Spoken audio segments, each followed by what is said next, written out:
And we're live. Hello, everybody. Welcome to Critscast. My name is Agro, and I am a pyro. I feel like there's some sort of weird confession. Also with me on the world's potentially squeakiest chair. We have a man whose voice by now you surely recognise. The purveyor of hot sauce and meatballs and a variety of other things that exist in this universe that are particularly delicious. Welcome to the show, Extine. Yeah, thanks for having me. Absolute pleasure. Yeah. You're the Yao man, so I mean, I kind of I'm always a little bit jealous when there's one thing that's so completely distinctive about like a person or a personality, because it makes it like easy to do merch. Right. I mean, I don't know whether you've got like a Yao brand of t-shirt. Well, we launched a store way back in the day, and then I redid a Teespring like not too long ago that has like some Portland Burnsiders merch, but then I also threw in the old Yao shirt. Shout out to my original graphics designer. We make good tea. He did some other he went into graphic design after that. Great guy. And he did a cool kind of like 3D glasses inspired Yao logo. So yeah, that's like that shirt that you've seen me wear at some lands. I'm sure I've busted it out for you. Pretty sure it's on stream at the moment. That's it. Kind of makes you sort of go weirdly cross-eyed, like. Yeah, and that's what I've used for my Yao sauce label. I basically, added sauce underneath that in that same sort of design. And just like a simple black label right now, it's getting well received. So yeah, I mean that's pretty fun. But like Lucky Luke making a little animated Extine with a big Yao. The branding is it's easy. The jokes are easy too, right? Yeah, everything's easy. Life's easy when you know all the answers, as I said on the Garfield poster once. Plus lasagna, right? Oh man, yeah. If ever there was a reason to love Garfield, it's got to be lasagna. We're going to be playing some TF2 on the creators' TF servers. So we were talking about this before the show. Los Angeles 15 looks to be 15. You want to do 15? Well, 16 has a few players in it and is on Steel. Oh well, I mean, I don't want to miss out on Steel. Yes, let's go 16 then. Let's do 16. Yeah, because also, I mean, that'll help seed it if it's like 6 of us instead of 2 of us. Yeah. I should probably put out a message on our Steam group saying, "Hey, come play with us." And me as well. That often works. I mean, if you want to do it for yours, that'd be grand. I guess it'd be nice to have people come in and shout some insults at you from your own group for a change. While I get out of beer. Excellent. I'm out of beer. I'm drinking soda, but plus it's like noon. I was like, gotta stay a little disciplined. Wait, are you doing anything today? No, not really. Just kind of hanging out, doing this. Setting up kind of the Burnsiders are going to start their practices for traditional 6s next week. So do a little bit of admin work to get ready for that, which I'm excited about. Nice. Good call. Yeah. Basically, we're keeping 4 of the same players from last season, bringing back an old school. I should ask what team you're on. Oh, it doesn't matter. Just go whatever. I always go to assign. I'm on red, so I guess I'll see you in the pits of hell. Okay, well, appear to have I know a fitting class to go for under the circumstances here. Let's see. Yeah. There we go. Some of that. Better watch out for me, Agro. I haven't left spawn yet, so. Wow. As soon as I figure out where the thing is to change the weapons. Where is that? Oh, there it is. Okay, alright, now we're good. Alright. Oh no, there's so many people here. Already? Oh, just at least on that one point. Oof. I reversed into that one. Death was my fault. Yeah, the Burnside is a pretty I mean, it's something that you've always had going for pretty much as long as I've known you, I think. Well, 2013 was when we really like launched the Burnsiders. So kind of before that with the England, I think the first time we met in England, I was maybe playing on some teams or something, playing a little bit lightly, but like, yeah, we didn't really necessarily have my own squad going in Portland. It's fun though. I mean, it's always been kind of like an evolving thing. Has its ups and downs. I mean, do they regard it as being like your squad too? Yeah, at some point, I mean, when I first found it, I talked to basically kind of like 3 friends. Somebody L2D2 who'd been helping me with the eXtelevision series. And actually, kind of what's funny about L2D2 was I met them at a Valve comic book signing that was held in Portland. What? Yeah, for the art book that was the comic book art. And Bay Rate was there. I met Bay Rate. Wow. There was 2 girls that were like, oh yeah, we play TF2 and we drove here from like Michigan just cause like fuck it. And I was like, what? You know, and we talked to them for a bit. And they didn't really know competitive play, but L2D2 was like, oh yeah, I saw your like message on whatever and came out and hi, you know. And so talked to L2D2 and then ended up having them help with the eXtelevision. So they were involved in kind of some of the early stuff that I was doing in Portland. And then Retro the Robot, you know, who's kind of stopped playing Team Fortress, but back then, you know, he was kind of mutual friends, and he was playing on a Highlander team with me, I think. And then as well, he had kind of come to Portland once to visit, and we were talking about this team and setting up a sixes, and he was talking about moving to Portland. So it's sort of like, yeah, dude, move to Portland, and then we'll start the team. It's perfect to get you, you know, involved in town and, you know, feel like you have a friend and be welcome. And then also another friend who worked for Monmike. I think, have I told you that story before? You haven't. I do know that you've got a friend who works for ModMike, which is like the most insane, like eSport type connection. Yeah, well, and it's also really funny though. I mean, how that connection came about, because basically somebody, I don't remember quite who it was, but somebody messaged me basically about Portland and TF2 and was like, oh, do you know those ModMike guys? And I was like, what? And they're like, oh, well, they're based in Portland. Yeah. And they linked me the article from Vanilla TF2 back in the day, where ModMike sponsored a European TF2 tournament. And in that article, whoever wrote it was like, oh yeah, this company is from Portland, comma, you know, the hometown of Extine. And so basically, because that writer chose to put that little anecdote in there, then someone connected me with them, and I nudged them, and I was like, yo, you guys sponsored like a TF2 tournament? Like, what the fuck? Like, we should talk and hang out. And we went and got beer, and it was cool, it was chill. And then the second time we went and got beer, it was funny because I suggested a place that I knew somebody who worked there, and then I got a free beer, and they were like all impressed. And then we started like playing tennis, and that's how my friend Ellie met the ModMike CEO, was through tennis. So we just became better friends and stuff. And I asked him to be one of the kind of founding members, the Burnsiders. But you know, amongst that core 4, you know, also kind of a couple years later, I double backed and I was like, hey, like I might spin the Burnsiders into other stuff. I'm not really sure. Do I have your blessing to do whatever I want? Like, I'll still involve you guys.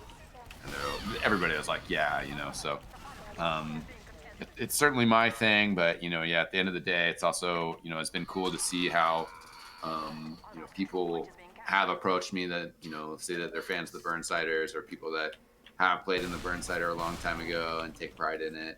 And certainly we tried to, you know, hold some standards to like what that means as well. Although, you know, at times that has been difficult. Oh, I just threw somebody in the pit. Oh, I see you. Finally, I've been playing Pyro this whole time, and I think this is the first time I've seen you aggro. That's not me. I'm dead, man. I'm dead. What? I was playing a bit of You're about to Scout, be and dead. that's playing a bit of Solly. So yeah, you've not seen me. Oh, okay. I killed you once. As Scouts, Really? I killed you as didn't even pay Pyro. attention to it. Yeah. Oh, that Pyro just ran down to the pit. Good thing that wasn't you. Yeah, man. Bad days. Okay. I'll let you kill me now if you want. We have to get there in I forget time. what my outfit is. Oh yeah, dude. I got this Day of the Dead with the freaky pink paint eyeballs. Are we in Halloween mode, or is that just like stuff that works anyway? No, Home of the Dead is in all the time, and then the Spooky Eyes is in all the time as well. Oh, the eyes that kind of like on the springs. Those are the weird ones. That's just so wrong. This is the binoculus that just looks all weird. Yeah. Monoculus times 2. Yeah. So I just googled Antlion, which is the creator of Mod Mike. Yeah. And eXtine, and got a story on their blog, written by you, about you casting in Ice 58. Oh yeah. So yeah, I mean that's pretty. I mean, you've kind of been around forever. I mean, that sounds like a bad way of putting it, I guess. But yeah, and I mean also I guess just to continue the tie into them, but to talk about other events, I went with them to TwitchCon, the first TwitchCon. I actually helped out at their booth, the Mod Mike booth. Yeah, I mean they've as a company they've grown massively. Yeah, definitely. They're doing good. Their wireless product's awesome, and in fact, I used their wireless mic to. I should probably go ScoRes here. I use their wireless mic when I do my Cooking with Extine videos. We are definitely going to get onto Cooking with Extine in a bit, but yeah. This ScoRes. Oh my God! What was that? Tell me that was on stream. Oh shit. Should have gone down. You let your medic die. Yeah. Rule number 1. Yeah, never let your medic die. Doomed. Maybe I should soldier. I don't think I have the pipes for this right now. Got Kibble Bites in chat saying, I vaguely know who Zuzu is. Nice. Okay. Yeah, I mean, well done. It's good to know who people are. There we go. I think I'm using the wrong... Sense was too high. We've got this. Oh, wow. Stand up here. I didn't know you could stand up there either. I guess maybe it's a... This is actually regular viaduct. Yeah. Wow. As opposed to cheesy viaduct. Oh, sorry, pro viaduct. Product.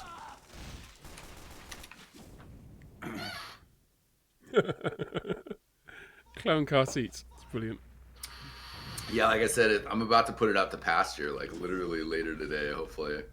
And actually, sort of ironically enough, Ellie from Antlion Audio is the one who's giving me a new chair. So nice. Yeah, soldier on the left here should clear out. It's not what you know; it's who you know. Okay. Yeah. Oh, well, maybe we can ignore that guy behind us. Maybe we can. Oh, the medic is in trouble and is dead. And there's that soldier. Yeah, and I'm dead. I probably should have said something. Well, Paddy down. Oh, that's not the I and the E Paddy though. It's just a Paddy. Yeah. Did you see that clip from Paddy the other day? It's pretty good. Yeah, he's doing well. I'm gonna put out a message to my Steam group and see if anybody fancies joining us. Yeah, Bite is in chat. Come on, where's he at? Steam community profile. Critscast. There we go. Sorry, I just remembered I didn't have the chat up from the stream. Let me get that rolling. Are we on Critscast too? We're not on Twitch at all. Oh. We're streaming directly to YouTube. Oh, we're on the YouTube. To the tubes of the U. Yep. Is that youtube.com/Critscast? That is the one. Forgot this was a YouTube feature stream. Exclusive with capital X. Oh, damn it. He's still got a double jump. Live on YT with TXT. Ooh, yeah. Do you ever get bored of having to do that? No. What is obnoxious is like if someone's like, oh hey, it's Extine, and I'm like, yeah, and they're like, wow, cool man, it's nice to see you. And I'm like, yeah man, you too. And they're like, cool, can you do that like thing? And I'm like, what? And I'm like, they're like, can you do like the intro to the top 10? I'm like, well, I yelled at you. And they're like, yeah, but do like the ladies and gentlemen, like do the whole thing. And I'm just like, no. Am I your performing monkey? Yeah. You know, it's like I fucking yelled for you twice, man. You know, like. Oh, that's funny. Arrow said that. Maybe crits or the YouTube chat was like, "Yow" in all caps. That seems like spam. Just want to double check that we're on this server. I don't see our TF2 gameplay though. Status. What is that? Is that also the gameplay? It's 27.18. 198. Yep, that's it. That's the one. That's what we're doing. Okay, let's go. People aren't gonna see me frag you. They're just gonna have to hear me talk about it. Huh. It's good to know though, so I can, describe it to them. Enable all talk. You can if you want, but I can't hear talk. I don't think. I think I've got chat disabled. Somebody with a Russian name says, "When is the new update?" My opinion. Well, I saw somebody from the TF team 2 days in a row in the game itself. What, in TF2? In TF2. Oh shit! I think one time they were actually playing in a match, in a casual match, and the other time they were just in the main menu. But I think if we're waiting for the competitive update, we've got to see Driller. Either Driller or I can't remember his name, Jill. Playing TF2, and that's when you know comp is coming. Yeah, I mean it was Eric S. And okay. I think the question with the bots, really at this point, like the question might be that I think in classic Valve mode is they're not ready with the real solution, and the temporary solution would be too much work. Yeah. You know what I mean? And it could be a thing where they've made significant changes to the underlying, capabilities to track players socially in the game, put players into hey, you're a bad person queue, deal with that issue. But to right now, I don't know the amount of work it might take to precisely track down how these bot people are operating. It could be a difficult issue, and then I'd just be like, well, we're working on this insane, UI update. We just need to get that in place. Oh, I finally got a kill. So basically, I'm of the camp though that since they are finished with Half-Life Alyx, that we should be seeing something. Yeah, I mean, there's nothing in the way of. I mean, as far as we know, who are we but chumps? But there's nothing in the way that should stop, or should lead them to a nice kill, or that should lead them to wants to put a kibosh on any kind of update. Yeah, and I think the other thing to have faith in as a TF2 fan is that basically, I don't know, Valve likes to iterate, they like to move forward. I think in some senses, definitely, there was burnout in the TF2 team and lack of inspiration in some ways.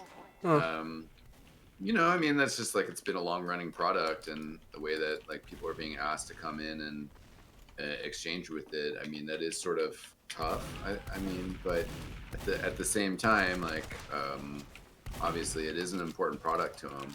I think that's more my point, is that right now we're seeing them doubling back to Artifact, which is a game that was of dubious success. Yeah. And I think it dubious. They are. Yeah. Well, I mean, to a certain degree, I don't know. To a certain degree, I wonder if they, if the initial push of artifacts, if it did add up at all. I mean, it probably was a financial L, but at the same time, I mean, once all the Steam market transactions were added up, like, you sort of have to wonder if, like, on one end of it, they're like, okay, well, we broke even, but obviously, like, Valve's not a company that like wants to break even or can break even. And I think why they're approaching it now is that they're like, okay, well, we've seen these lessons that we've learned from the launch of Underlords, and now we're going to, try to apply those lessons, because basically, if they had tried to run Underlords similar to how they ran Artifact, they would have had similar problems. If they were like, oh yeah, $20 to buy Underlords, which is basically Dota Auto Chess, which you can play for free elsewhere.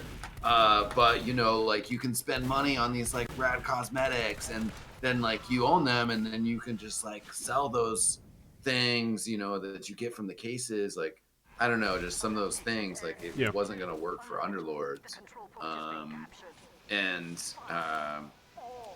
Now that Underlords has launched, they started it free to play, and then at the end of the day with Underlords, they're like, all right, well, it's going to be free to play. We're going to add some single player content, and if you spend $5, you get more free stuff from the single player content. And of course, then there's still a little bit of an opportunity for the quote unquote whales and microtransactions to just be like, well, I don't even really want to play the game. I just want to have a maxed out battle pass, and they drop however much money that is. And I think that's what, the next evolution of TF2, maybe it's just going to be a shift to Source 2, and then they're just going to, really revamp what it means to, be a server, what it means to, further revamp what it means to like join the casual, the competitive queue. I really hope that they add more social policing features, that is probably the most appropriate phrase, but I don't think you've dabbled in Dota at all, Agro. Are you familiar with some of their behavioral tools? I've played about 6 hours of Dota, which constituted about 1 hour of game, and I loathed every minute of it, so yeah. Well, of course, there's the standards that you can mute people, and you can mute their text, you can mute their voice, and it's real easy. But on top of that, at the end of the game, you can commend, positive teammates, but you can also, report the bad ones, and the toxic ones, and the feeders and stuff. And when you do that enough times, it marks people as basically toxic players. And Dota's all about choosing your hero and playing whatever you want, playing how you want. And there's 110, 115 heroes. If you are really a bad person and your bad behavior continues, then you get put into low priority, where you have to play against other people who are quote unquote bad people, and you're forced to only play a single draft, which is a mode where it basically just gives you 3 options of heroes to play, and that's it. And you have to win your way out. So, oh wow! So you're not just in a pit.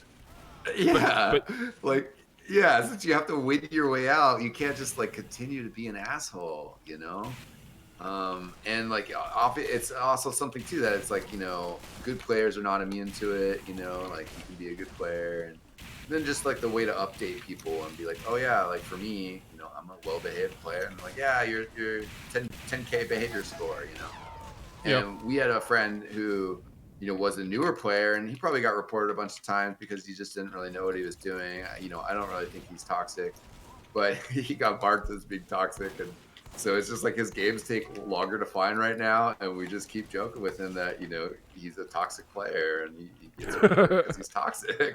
Damn. But obviously he's a nice guy. We're helping him get his rating back up, but it's like in TF2, like when kids are shouting off in a public server, like, like nothing happens. Nothing happens, so. Well, the other thing with TF2 that makes it different from Dota, in the respect of like banning individuals or having like serious impact to individuals, none of the accounts that are being really egregious are human. Like, not necessarily none of them, but like there's a larger portion of bots right now, right? Yeah. Yeah. And so when you can't be certain that anything that you're doing is having any real impact at all, why do anything? Yeah. And that's a much harder problem to solve, as far as I'm concerned, than anything. Yeah, no, certainly that's the issue with the current problem of these like cheater bots and these like swarms of things. Some of the other stuff is more of an issue with like the competitive matchmaking or the just even the high-end casual servers. Just making sure that people that are verbally toxic and are humans that are doing that they are kind of getting some sort of slap on the wrist to be like, yo, like this behavior is not appreciated in this community. That would be helpful, but obviously, like, yeah, there needs to be an administrative, to put it like that, or a developer solution to the bot problem. Yeah. So, and I think that Valve's going to see that, right? You know, so I have faith in that. It depends on. And I was thinking about this the other day, which is kind of depressing. Like, I've always told people that I played Team Fortress Classic, the game that preceded Team Fortress 2, for 8 years after it was like the last update, and realistically there was no updates for Team Fortress Classic, it just was. So like Valve released the game and that was it. And so I've always told people when they've asked, and they've been asking me for a decade at this point, when do I see like the end of Team Fortress 2? And I've said, well, 7 years after the last update, that's when the game will die. Yeah. Kind of half jokingly, because at the time it's always been updated, but it has been 2+ years now since they've had a proper update. If they just leave it another 5 years, then they get to do Team Fortress 3.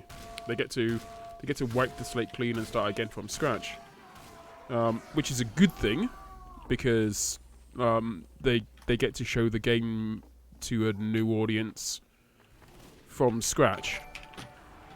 But it's a terrible thing in terms of letting this audience, the current audience, down completely and utterly. Yeah, and I mean, again, I guess particularly the issue is the fact that there's this bot wave, The balance of the game is pretty good. There's some issues, Right now, I've been playing Artifact, just kind of messing around with that, waiting, Valve's update that they promised on that. And that's sort of the same thing where it just, kind of the biggest disappointment is like, oh, this is this fun game, but there's things that were a problem, have been a problem, and are still a problem. And unfortunately as well, it just doesn't, match what has been their promised model of updates. And I think the thing here, and I don't know if I ever hit the send button on that letter to Valve about it. I think so. I was hoping to chat with them. And Dota, one thing that's fun about Dota is that you have this ice frog. Yeah. You know much about this? Yeah, and ice frog is this mystical person almost, who the real identity isn't really known. Oh, really? I didn't realize that it was not known. Like it's, I mean, depends on who it's known by. I mean, obviously it's Valve know. But... yeah, and maybe some players have talked to Ice Frog, but like I'm not even entirely sure about that. Yeah. But they live a private life, but also what's kind of fun about it is that it's like when it comes to patches and the game developing and stuff, you feel like, oh yeah, Ice Frog. Yeah. This is what he has deemed. It's been delivered to me by this amazing person. Yeah. Someone owns it. Yeah, and I think Robin Walker was that persona for a while, right? I think he was, because his name was on a lot of the blog posts, and I think that's something they deliberately stopped doing. Yeah. I don't think that he necessarily, like, he owned the game. He made the whole reason for the game's existence was a mod that he threw in. So yeah, it was him, but it was him and I can't remember somebody Cook, Stephen Cook, Eric Cook. God, I can't remember his first name. Maybe Eric Cook, but yeah, I mean John Cook. That could be it. Yeah, ask the chef. Yeah. So like between the two of them, they created Team Fortress Classic, and the spiritual owners of Team Fortress 2. Gotta kill the spy. Ooh, I feel good for that.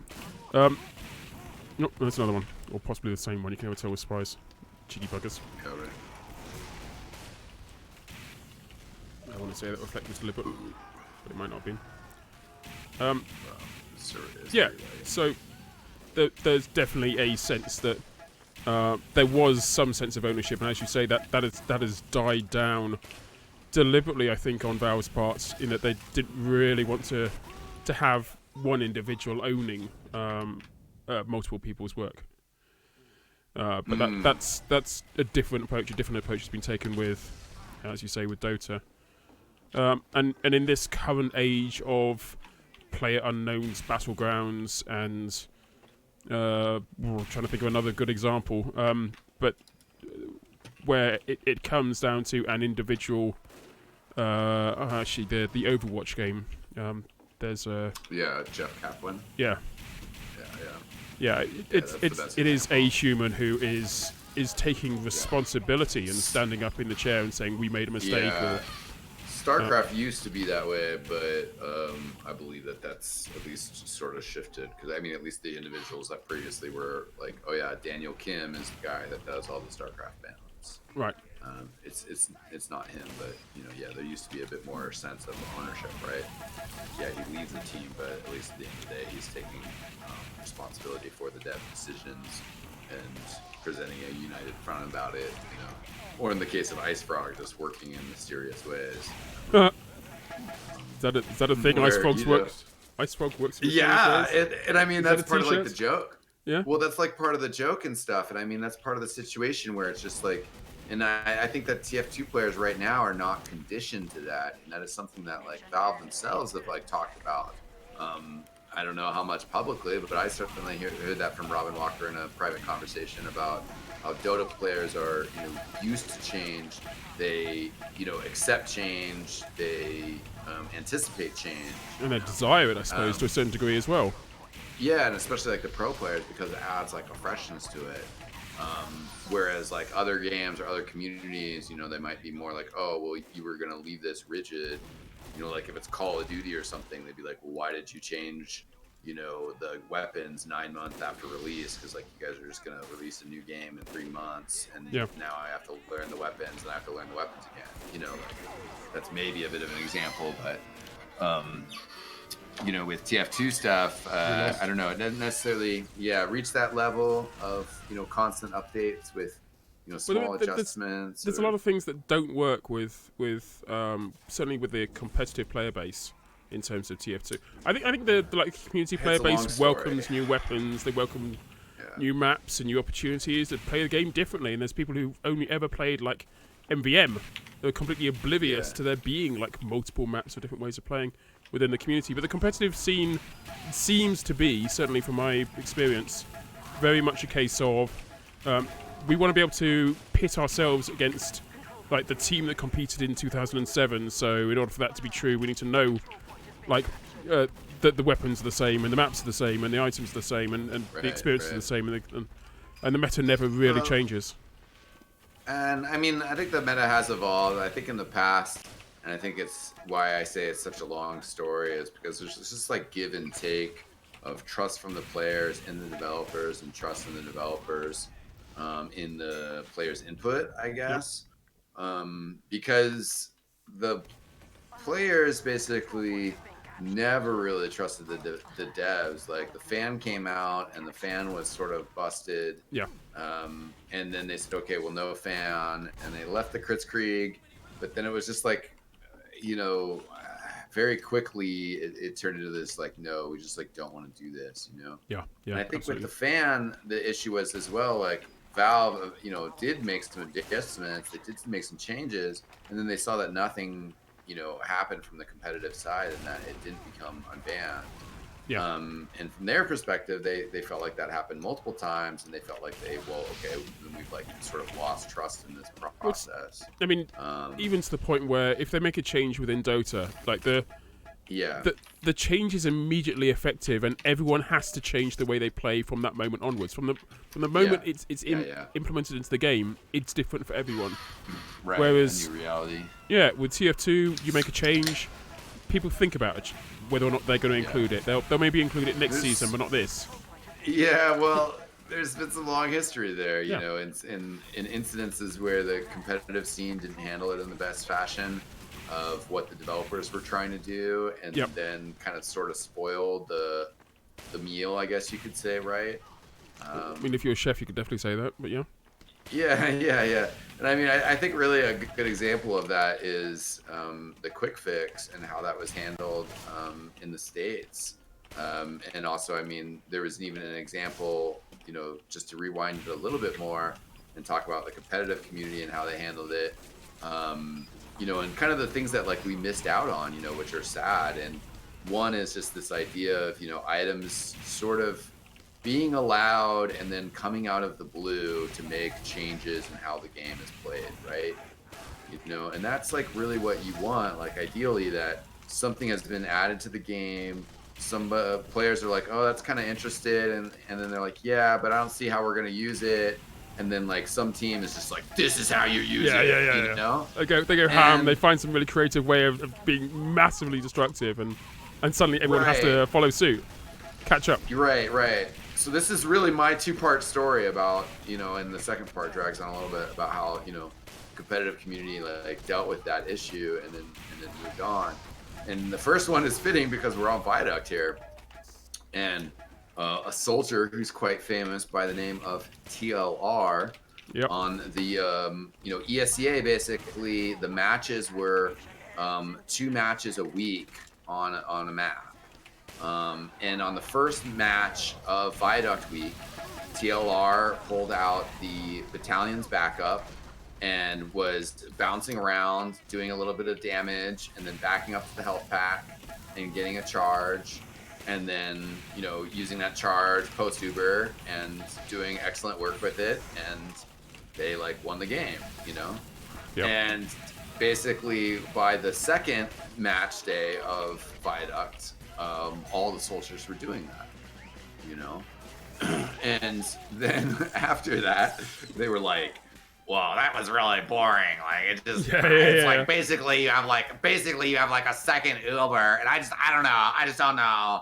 And they're like, when did this change happen? And then they just like banned it like mid-season. What? And like the whole thing, it's like, well, next week is granary, and that whole like strategy is dependent upon like the availability of like large health packs, as well as the fact that overall it's just a brand new weapon coming out of nowhere. Like, let's see how it plays on granary.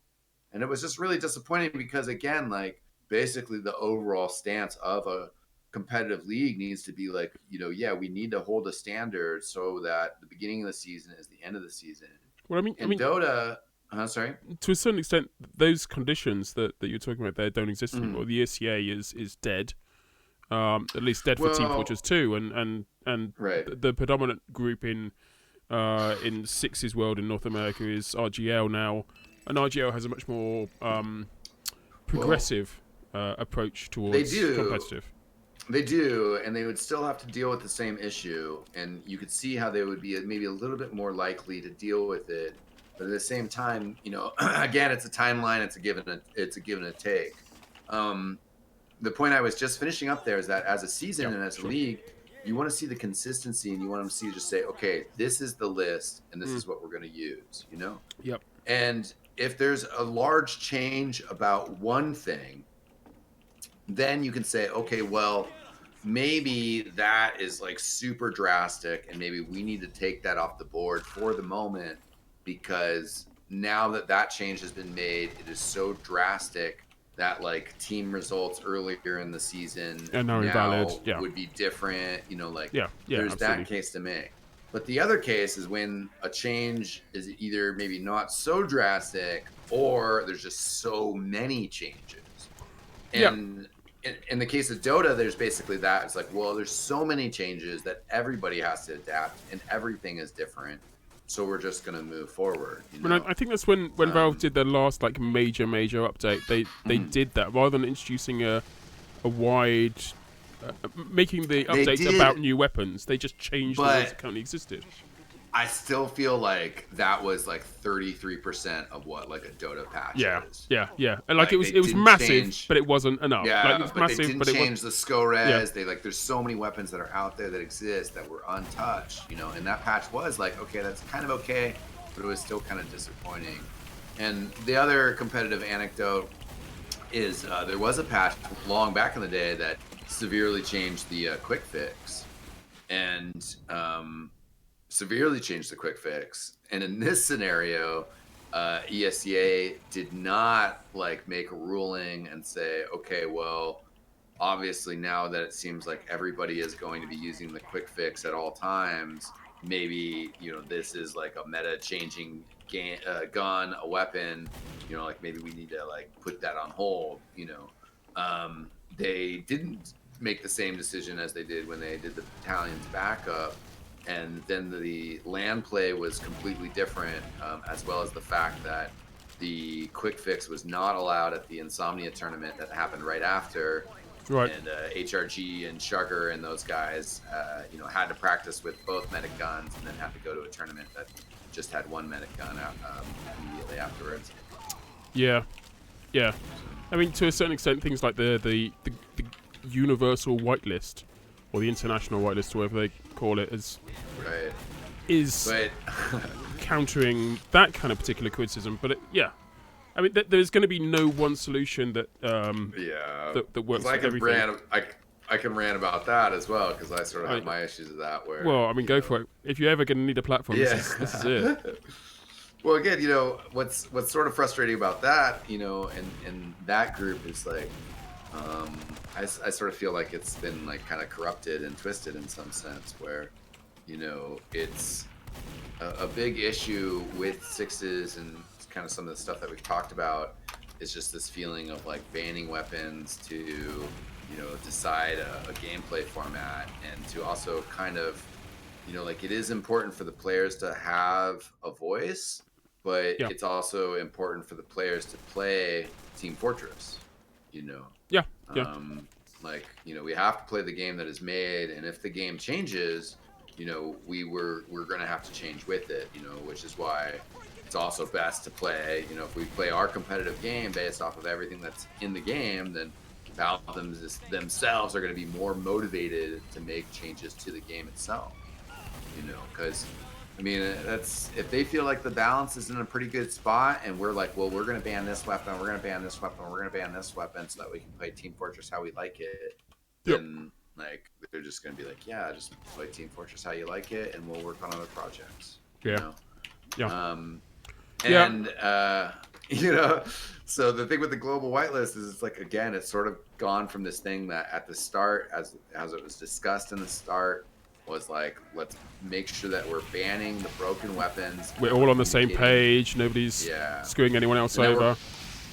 We're communicating that data to Valve, but we're only banning the weapons that like really need to be banned, you know? Yeah. And I think that as I've read some of the complaints about the Scorch shot, they're like, yeah, it should be banned because it like hits you and then it like hits you again. And it's like, yeah, that's the design of the weapon. Yeah, that's what the weapon does. Yeah, that well done. Congratulations, you read the notes. Yeah, and just these things, like I've seen like it hit a wonky damage shot every like once in 20 or once in 30, but there was a while where like every time I played Pyro I would just run Scorch Shock, so I'm just like, I just want to see what the big deal is, you know, like and I don't know, you don't, you know, and there's just overall in the community there's just players that come in and they play pub games and they're like, yeah, I want to use a Scorch Shot because I get mad kills, and then they get into a pug or a scrim or whatever and they can't do it and they're just like, what? You know, I thought these were the best players. I thought these were the best players, and they're telling me they can't deal with the Scorch Shot. You know, like. Yeah. So for the ping that just came up and one earlier, for some reason it doesn't tell me what that actually means. So I'm gonna go onto my alert box thing, and hopefully it will tell me. We got some friend of a friend. Rumors in chat.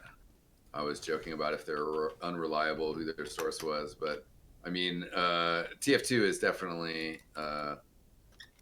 Oh, I can't believe I whiffed that air shot. Damn it. Those moments, yeah. TF2 is definitely, I mean, like some of the other Valve products, it's easy to speculate on it. It's easy to just be like, oh yeah, they're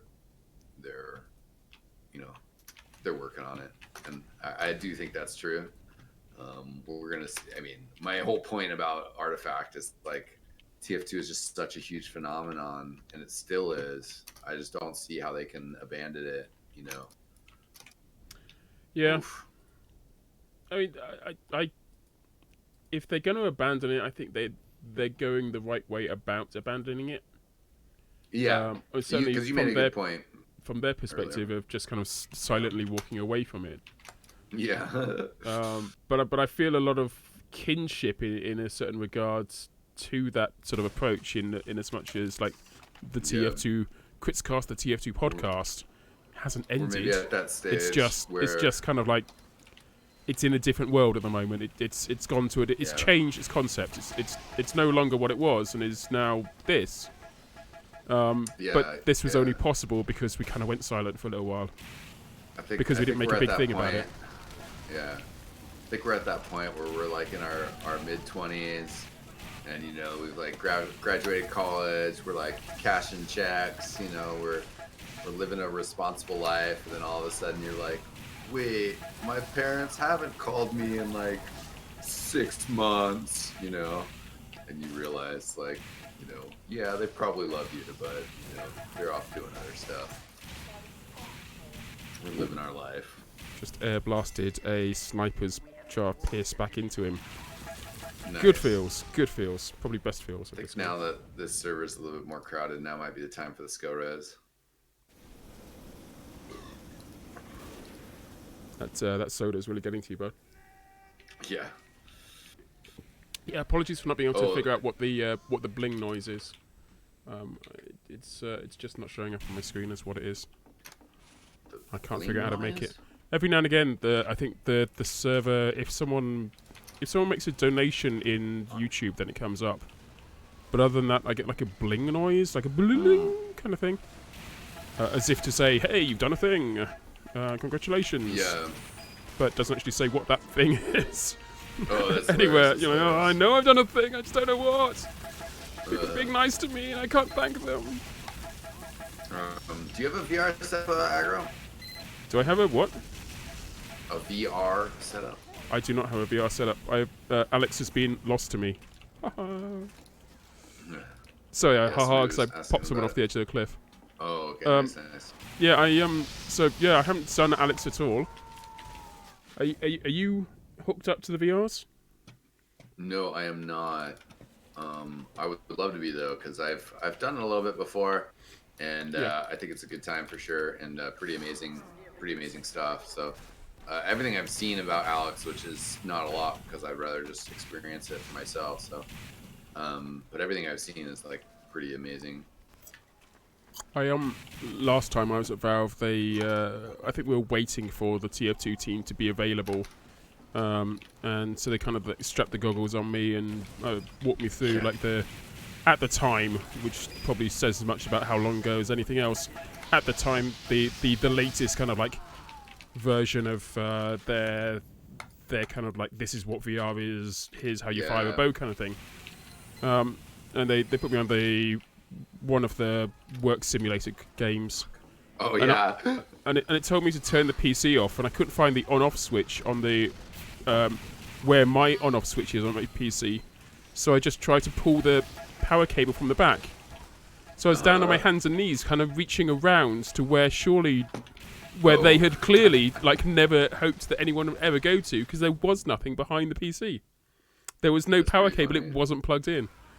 So massive funny. logic drop there. But yeah, that's just how people perceive the world differently. Yeah, I'm pretty sure I banged my head into a wall on the one of the Portal ones. Where there's like a trapdoor on the floor that like you're like, oh wow, I could look down there, and then you're just like bang your head into it, and you're like, yep, I'm an idiot. Well, not so much of an idiot.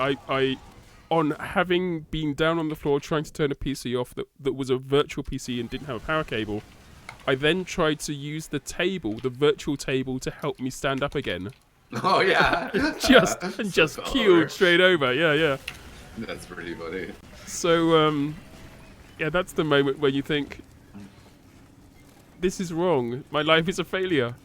Not only like these games are lying to me, but game is all I know. Yeah, someone is asking, remember when TF2 had a VR mode? And I did that once. Yeah. And that was pretty interesting. I mean, I think I couldn't get it quite configured right, and I could see like a way that you could maybe make it happen, but it was still just like, I don't know.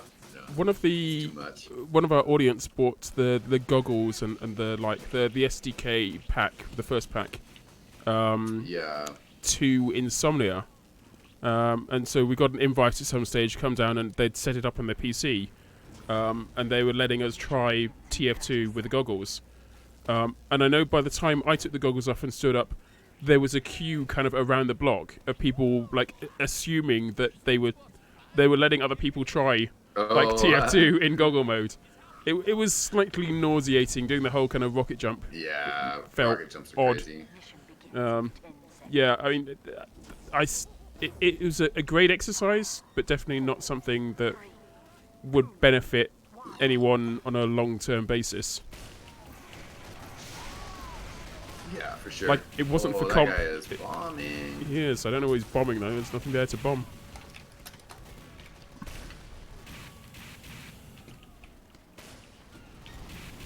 So I think we've all done the mistake of running back to try and defend a thing that doesn't exist. Yeah, it happens. Does indeed. Right. Got some ammo. I got some skill res. Are you on the medic? Is that what you're on? I'm playing the pyros. Oh, okay. If you see me as a medic, then it's not me.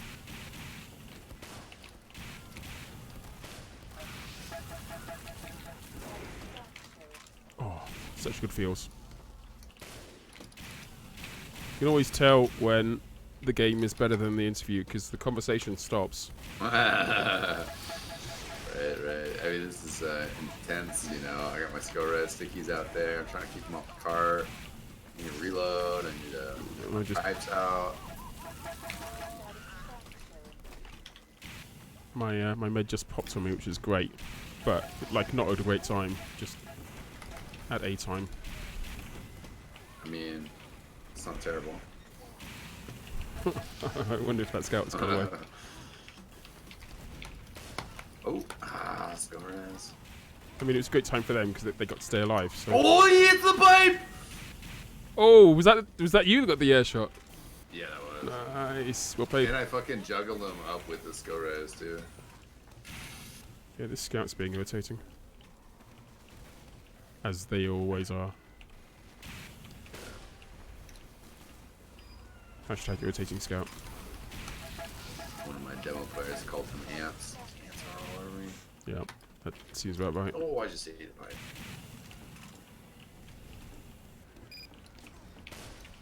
I think they're going to be doing the pushing now, so... I've been meaning to change the language of my Team Fortress. I haven't done it yet, though. What, from? I'm not sure if there's Japanese, but I figure there's probably at least Spanish. Is this in order to learn another language, or yeah, just to make the game a little bit harder for you, keeping it... Just for some laughs. Keeping it tough. Keeping it real. Yeah. Keeping it real never goes wrong. Oh, well, I'm so out of ammo. But, I don't know if you're familiar with the Dave Chappelle show, Aggro. it does not ring a bell. It's very, very old. There was a series of sketches on there called "When Keeping It Real Goes Wrong." Yeah. I mean, it can. Oof. Oh, right. Okay, now I'm dead. I get to have a sip of beer, read of chat, and ask you about hot sauce. Oh, fuck. Ooh, yeah. hit me. So a lot of people don't necessarily know that you have a life outside of Team Fortress 2. Yeah, it's crazy. I know, right? Who'd have thought? How dare you, to a certain degree? How dare you have a life The that isn't audacity. entirely, indeed. And that is taking you to a variety of super cool and interesting, awesome places. Yeah. But you are an accomplished chef. You're not a sous chef. You're not a Michelin star chef, but you're an accomplished chef. Yeah. My biggest go-to nowadays to sum up my cooking career would be that a top earning video game player told me that I am an excellent chef and I shouldn't listen to them if anybody tells me otherwise. Yeah, absolutely. Which was Kuroki from Team Enigma these days. So I'll listen to Kuroki on that. Well, I mean that's really how like TV chefs, celebrity chefs get their kudos, is from someone, albeit a critic, or be it like TV show, whatever, effectively saying, "You done good, son." Yeah. So I've put in a lot of time in the industry in Portland. I mean, it is a fun industry. It takes focus, it takes passion. I'm passionate about certain things. There's other things that other people in the food industry are more passionate about than me. And what's fun is that, I don't know, most of the good chill people in the food industry also realize that. They're like, oh yeah, this is what I'm all about. This is the product that I love, or this is my slice of the industry. And I have a lot of respect for what other people are doing, because that's just how it goes, and that's the process. So yeah, hot sauce. yeah, no. So your chefing career has taken you from working in a real place with real people and real meals to working in a virtual place or working in an eSport capacity, looking after the gamers, being Mr. Excellent. So I mean, you mentioned Enigma. You name dropped Enigma. Is it Enigma? No, not Enigma. Enigma is their team name, but Kuroki. Yeah. Okay. So you've already name dropped the big Dota team. What did you do for them, or have you done for them? What are you doing for them? Well, basically a couple years ago, and what's funny about the story is that it has its origins from Arena Respawn. Yeah. And I say yes, like that seems like the most natural thing in the world. Of course it is. Yeah. Of course, yeah, Arena Respawn. Obviously. But basically through my efforts in that, and an individual that I had met, who was part of the efforts to get that Arena Respawn format going. He ended up working for DreamHack. I've done some other projects with him, but he basically buzzed me up, and we're like, yo, we're organizing a boot camp in Seattle for some of the best Dota players, and we need a chef. Would you be interested in helping? I said yes, and Team Liquid ended up winning the international after that. And so then the next year they're like, hey, good luck, Sean. Yeah. And I ended up cooking up for him in Canada. I also was given the opportunity to cook for him in the Netherlands one time, which was fun, but was definitely a challenge. And then they also called me up and were like, yo, we're going to China, and we want you to cook for us, which was last August. This year with the Dota circuit, it is up in the air. But we'll have to see if they would like to tap me again to cook for them. I might even end up doing some other kind of work for them in the future, but who knows, as the organization grows. To what extent does it help that you know and like the game? Does it make any difference at all, or? It helped in the beginning because I was able to kind of just kind of get over the gap a little bit of knowledge and stuff. It's certainly helpful in a sense that I can kind of see a game, and when I was in Canada, I had maybe a bit more opportunity to poke my head in and be like, okay, well, this game's at here, and I might need to time it up like that. It's not too big of a deal, but certainly being able to chat with those guys and chill and ask questions about the game, comes in handy. I maybe, showed one player one thing that, was about my hero that, he was kind of like, oh, I think it works like this. And I was like, no, it works like that, and okay. I was right. Yeah. That was wow, cool, okay. but it's kind of a small thing, and I think other times I might have tried to stick my head into a conversation and be wrong, and then I was like, oh yeah, I should shut the fuck up. Yeah. You know, like just take that one win, you know. Right now, yeah, like I was scrubbed. Yeah. You know, but it was definitely handy to be friendly with them, and basically also by the time I cooked with them in China, the manager sometimes would be like, oh, they're scrimming these guys this afternoon, like you're gonna want to come and watch this game, and Sure. They knew that I was passionate about it, and so at the end of the night too, you know, like if I was about to leave and then like one of the guys was playing my favorite hero, I'd just be like, oh, there's no way I can leave right now, you know, like I gotta watch this. Yeah. So they appreciated it, but you know, they were supportive of just, you know, they've been supportive of me, which is really cool. And the last time when we were in China, we were just talking about different stuff, and I didn't necessarily make them, you know, a hot sauce there, but it's something that we kind of talked about, and I'd made them some kind of hot sauce products before in the Netherlands.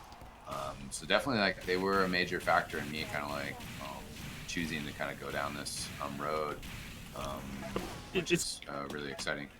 I'm sorry, I can't believe it. I just made an amazing jump. You? Yeah, and then fell down a hole. Oh. Oh boy. Okay, all right. My own stupidity to one side. China's, from my expectation or my experience of traveling around China and enjoying the food there, like the food is just insane. It's out of the world incredible. Yeah. How did you feel, like almost like turning up and providing like cooking in possibly the world's greatest cooking center ever? Like, well, I mean, did you try and do the Chinese food thing, or did you just stick to meatballs? Or yeah, I mean, you know, the experience there, the reason that I'm eating brought over, you know, is to provide with those guys with, you know, the gamer meals that they want, that can keep them healthy and happy and play. You know, I think big concern, you know, in China is just that, you know, local bugs, whether it's water or just something in the food. I mean, there are different... Or just a change of diet, really, can be enough to... Yeah. And I mean, to be blunt, there are, you know, some different kitchen regulations over there. I get the authentic Chinese kitchen experience of seeing my chefs at a restaurant that I walked into, smoking cigarettes in the kitchen. Yeah, that's normal. For example, you know, and I mean, that is just completely fair. But I mean, certainly their concerns are more just about, you know, getting regular food, that stuff that they're used to, and providing a more Western diet. The challenge of that for sure is, you know, finding the ingredients, getting the ingredients. I ended up using a grocery kind of delivery company that I could do online ordering from, so that was pretty easy. You know, China as well. You know, it's crazy. It's one thing for, you know, someone from the States to go over to Europe and to be in France or Germany and be like, 2 baguettes, please, you know, like yeah. You know, like you'll get places, like you'll get stuff ordered, like, I mean, and it's like might not necessarily be the same thing. Yeah, I mean, there's shared words and there's shared backgrounds, you know, so you can fumble your way through a lot of stuff, but it's certainly, I've traveled in Japan and I'm comfortable in Japan, but China, it was intimidating to think about that, to go, like, you know, go into a butcher shop and try to, you know, negotiate what it is I want, you know. But I was able to make it happen there. I didn't have to do too much, you know, local shopping. I've not paid enough attention and found myself lost in a street or lost in a shopping area in China, and realized that none of the street signs have any English on them at all. Like, you are literally on your own. If you don't remember your way back, you're dead.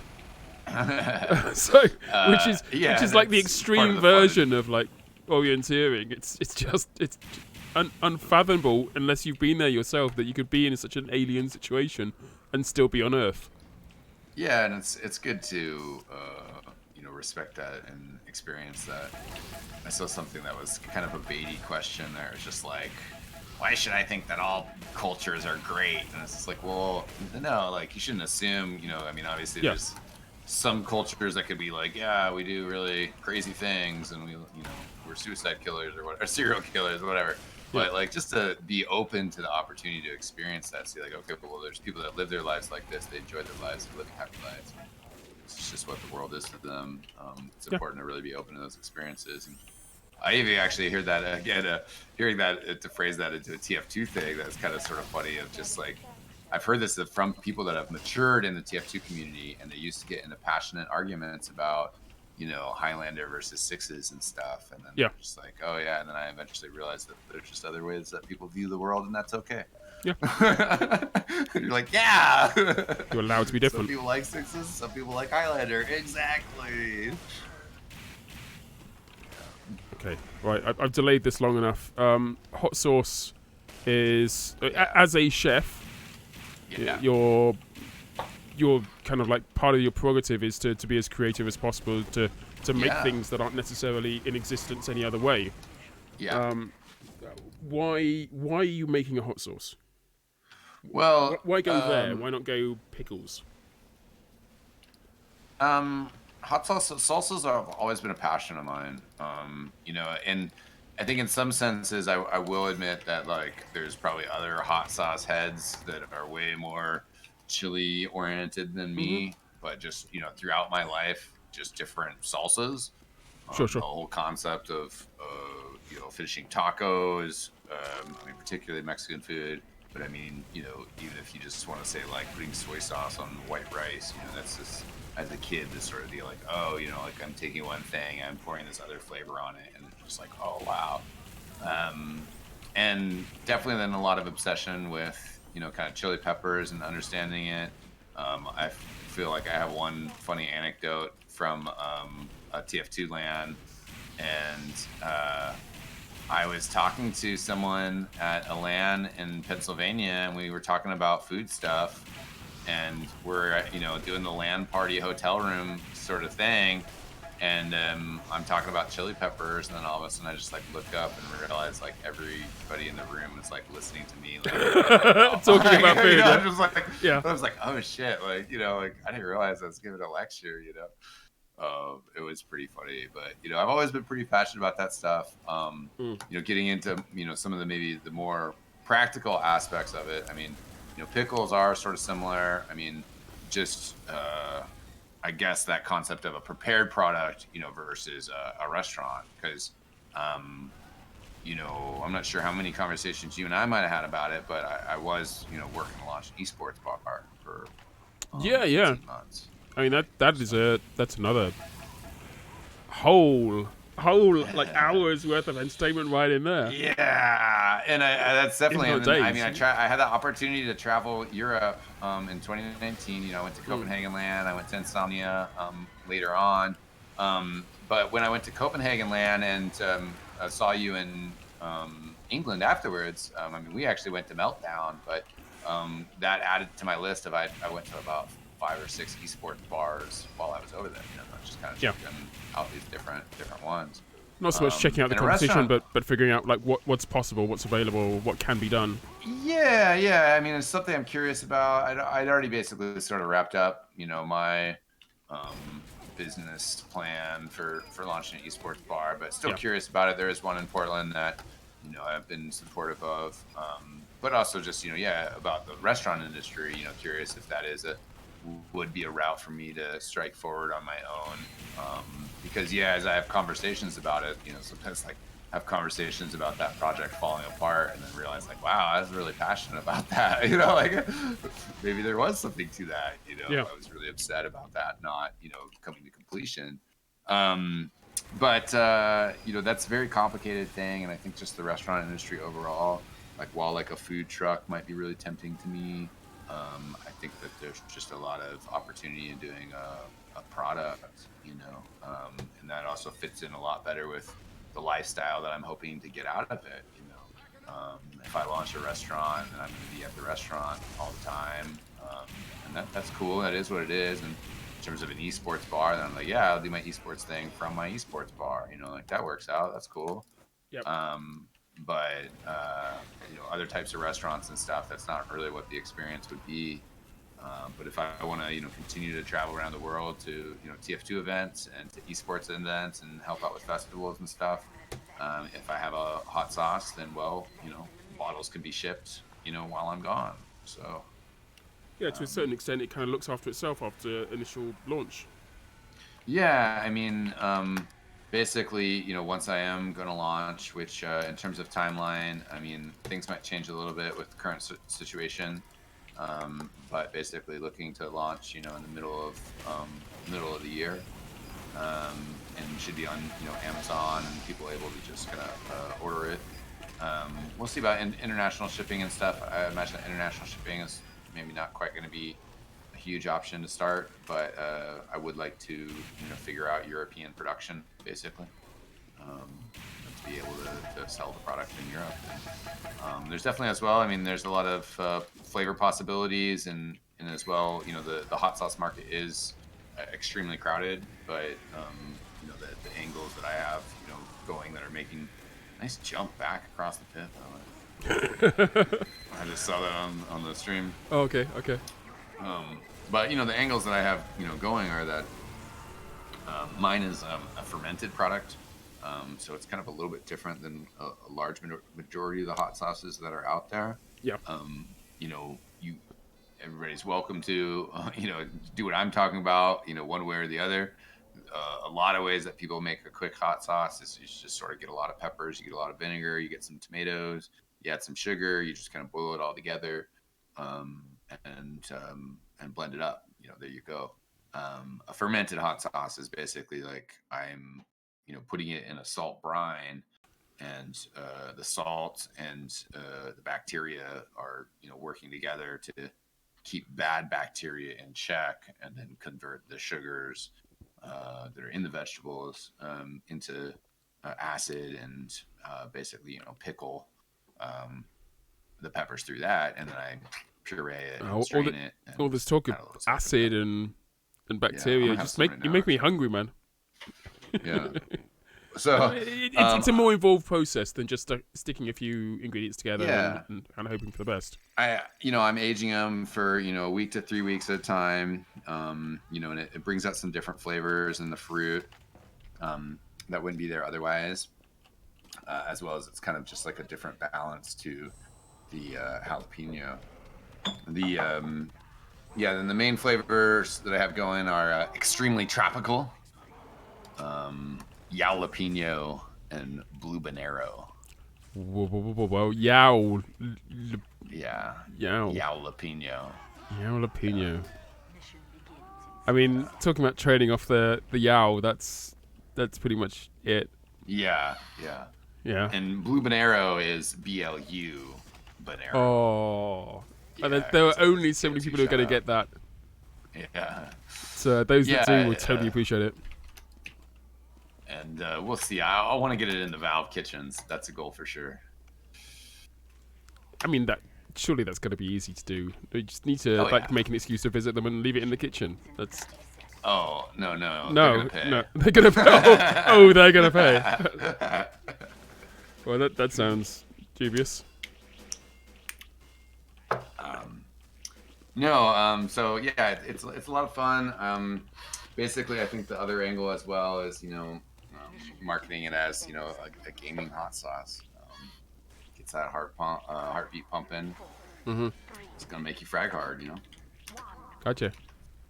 I mean, so it's clear that you got a plan. Mm-hmm. To not just necessarily to kill everyone you meet, but to launch and to have not just a hot sauce, but like a series of them, a range of them, and that will manifest itself eventually, according to whatever timeline you're working towards. Right. And that'll hopefully sort of allow you to. It'll pay for you to do the exciting things that you want to do with the rest of your life. Yeah, that's definitely the hope. To use that as kind of supplemental income, especially to help with eSports stuff, and it'd be nice to be able to get it to the point as well where I can be involved in the TF2 ecosphere, as well as like other eSports projects. It's definitely something that, esports is something that I'm passionate about, and it's something that I would like, to be able to fund myself and other projects through Yao Sauce. Although also, when I'm getting started, I do need to, not get too distracted by that and make sure that my business is coming together correctly in the first place. I mean, what do you? I think one of the questions that everybody's going to be answering, like, over the next few weeks, is what are you doing within this period of upset and change and upheaval? I mean, probably not enough. I've been productive. I've been doing a lot of casting. So 14 hours of Minecraft every day, or? No, and I mean, I'm actually still working because moving back to Portland, and my game plan this year, part of that included working at this pasta factory. Basically, I used to manage a meatball shop. The gentleman that owns the meatball shop, he also owns a pasta factory, and it's pretty limited staff, and we're producing bulk food that is pretty essential, I would say. So we're still at it. We're still working at the pasta factory, but also that said, we've sort of shifted things around a little bit because the boss has more time, and so I'm actually went from full-time to part-time currently. So I got a little bit more free time than before, but a bit of normalcy. The Burnsiders are about to launch up. I don't know if I'm really going to get to that huge project that I would maybe do in quarantine. I think I just need to focus on Yao Sauce for some of my productivity, but we'll see what happens.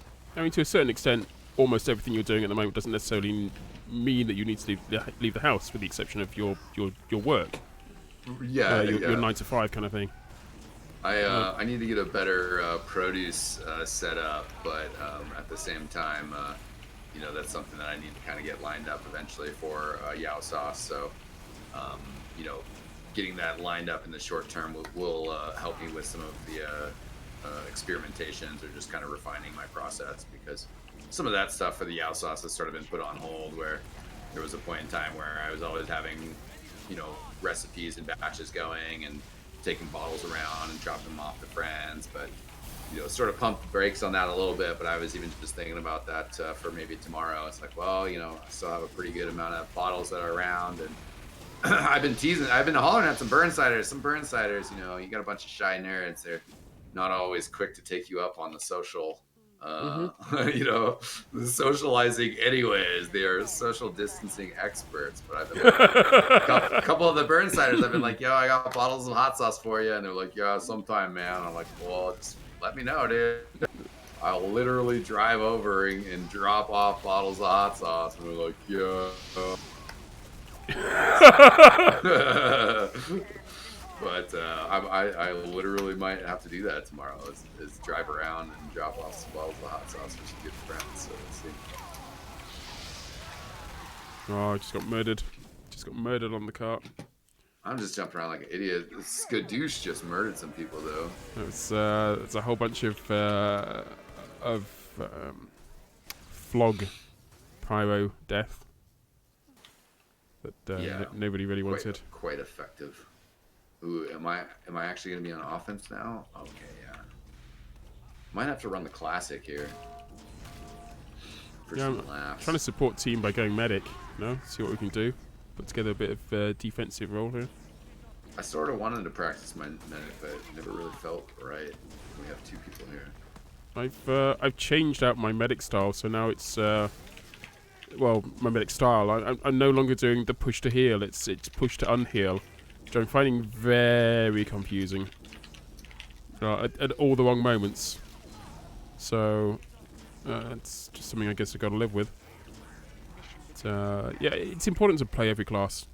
At least have a crack at every class, even if there's a class you hate. Just so that you know how to defend against it when it approaches. Oh yeah, for sure. But know thy enemy. I don't play spy. Yeah, I don't play demo. I definitely don't play demo night.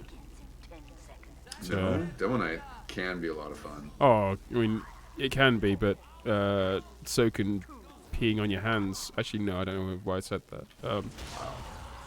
Oh! Was that you? Was that Extine? Yeah, That was with the classic, with bro. the classic. Yeah. I just poked my head out around that corner. I zoomed in. And I You was found like, a head, and it was mine. Needs to move. The gate is. Yep. And he did not move. He did not move. I was spending far too much time thinking of things that might be fun, but you didn't want to necessarily do. Yeah. Getting one's head blown off. Yeah. That's pretty high on that list. Oh, here comes the flog. Skadoosh and his flog of awesomeness. Yeah, he's trying to skadoosh on people. I'm trying to slowly creep up with the original on a full charge. That's the secret to it, is you just gotta get that charge, and then you just gotta slow walk. Okay, I'm gonna play my other least played class. Oh, you guys are way pushed back. Yeah, we've been utterly dominated by Skadoosh and his flog. I'm gonna play soldier because flog has no defense against rockets. Oh, fuck. Unfortunately, he's bought his own medic, so.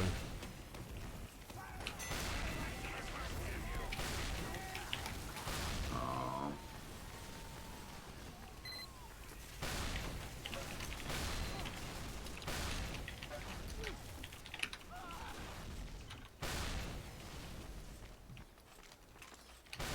Demo Night's a lot of fun, but I don't know on payload.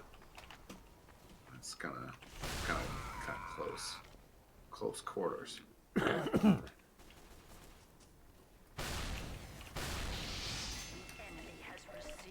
Yeah, I went to DreamHack Anaheim. Brought a bunch of hot sauce with me. Was able to give a bunch away. It was a lot of fun. Gave some to Seltzer. Are you aware of who that is? I am not, but that doesn't necessarily. Yeah, so I think it's maybe the full alias is Seltzer Please, but she's been around for a long time, and nowadays she kind of just a generic eSports hostess. I don't know if she does Rainbow Six or necessarily tied to one game in particular, but she always does pretty good work. And way back in the day, I believe she was on the invite. TF2 in the SCA. Possibly. Yeah, I believe she made a team, and then there was a reality show called The Ultimate Gamer. Oh wow! And, okay. In Control was on it, and she was on it, and it was like super early wave of like esports content. Oh yeah, yeah, we know that. I think she might have won it too. Oh really? Yeah. Gamer Girl wins reality show.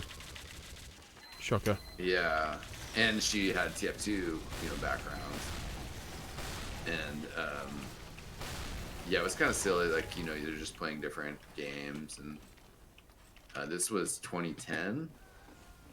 Christ, that is going back. 2009.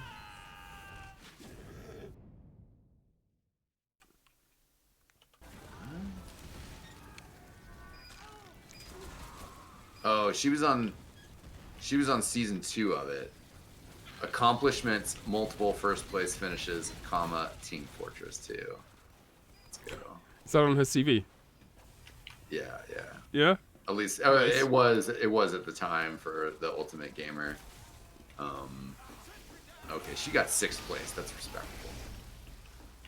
But that was when she first popped up on my radar. I was starting to get into TF2 stuff, and then found out that this ex-TF2 player was on the Ultimate Gamer. She was friends with Pure and stuff, and so she was at I saw her at DreamHack, and I gave her a bottle of yellow piña. I chatted with her for a little bit. Okay, as you do. Yeah, I interviewed her years ago. So, and then I think once at TwitchCon, also just sort of said hello to her and said something about TF2. And I think there was something too. She said something about TF2 on Twitter, community servers or something. I'm like, just come back. We're still here.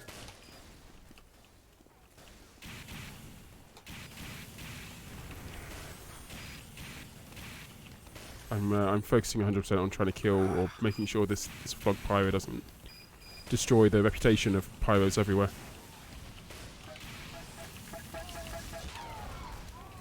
but sadly I keep getting killed by snipers. So, yeah, the spies are kind of annoying me. That's why I just went to soldier here. I think we're all trying to bring a game up, which I haven't mentioned it yet, but creators.tf,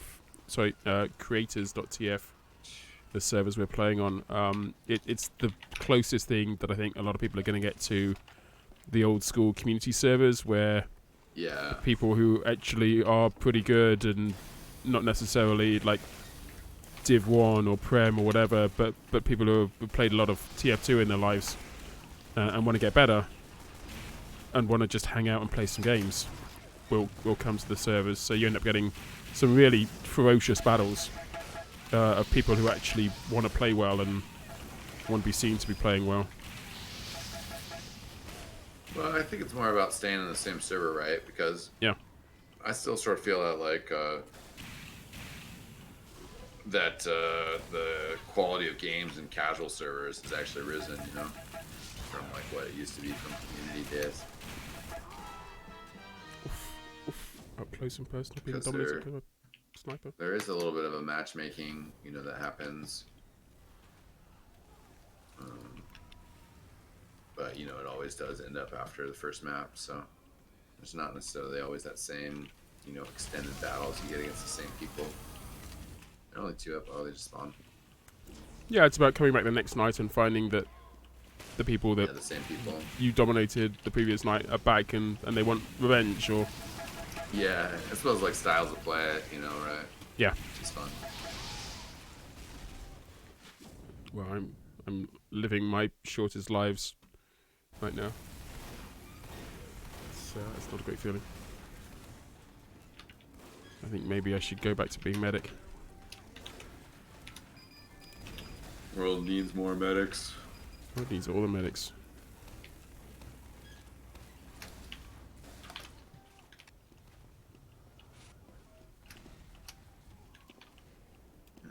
We have a couple engineers, but where's the teleporters? Where's the dispensers? What? What did I just get shot by? Paddy, you bastard. Out of nowhere, a crit to the head on a server that doesn't allow crits. Natural crit, I guess.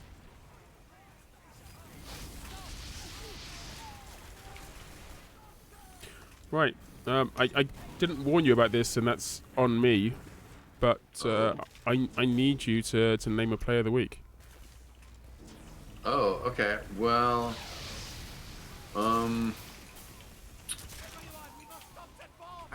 mean, I guess, you know, on one hand, it sort of seems maybe like a cop-out because you just, like, cornered me on the street and I hadn't watched TF2 in, like, a year, and you're like, who's the player of the week? I'd be like,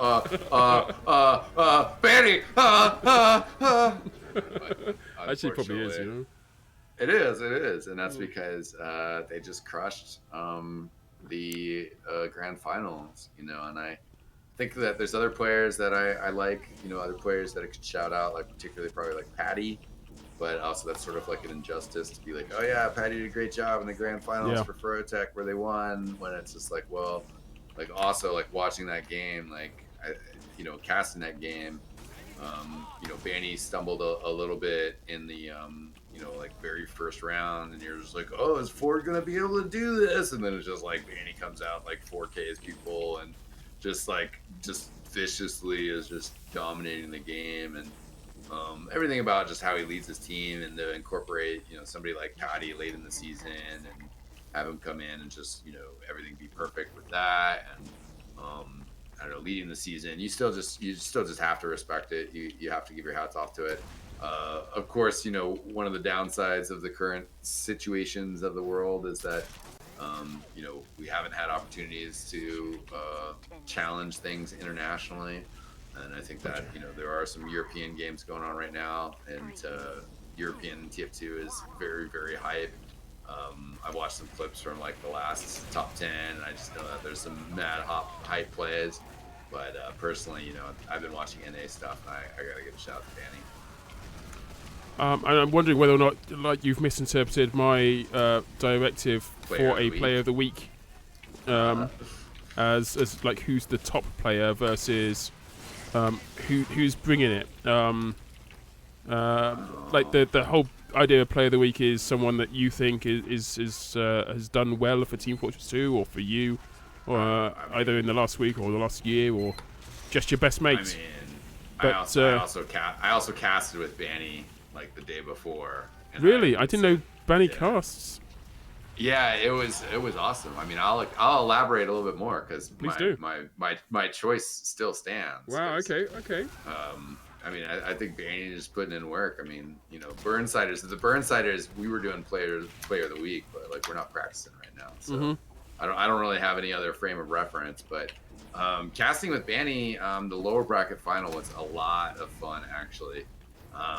The one thing that people were, including his opponents the next day, were kind of joking about, it was just humorous casting, is that like basically whenever any team made a mistake, like Banny took it like very seriously, when there was like Baradactyl getting picked off in spawn right before the end of a hold, and Banny just like, no, and there was another play that was huge, and another play that was huge that I watched back later where Sandblast is on Spy on last.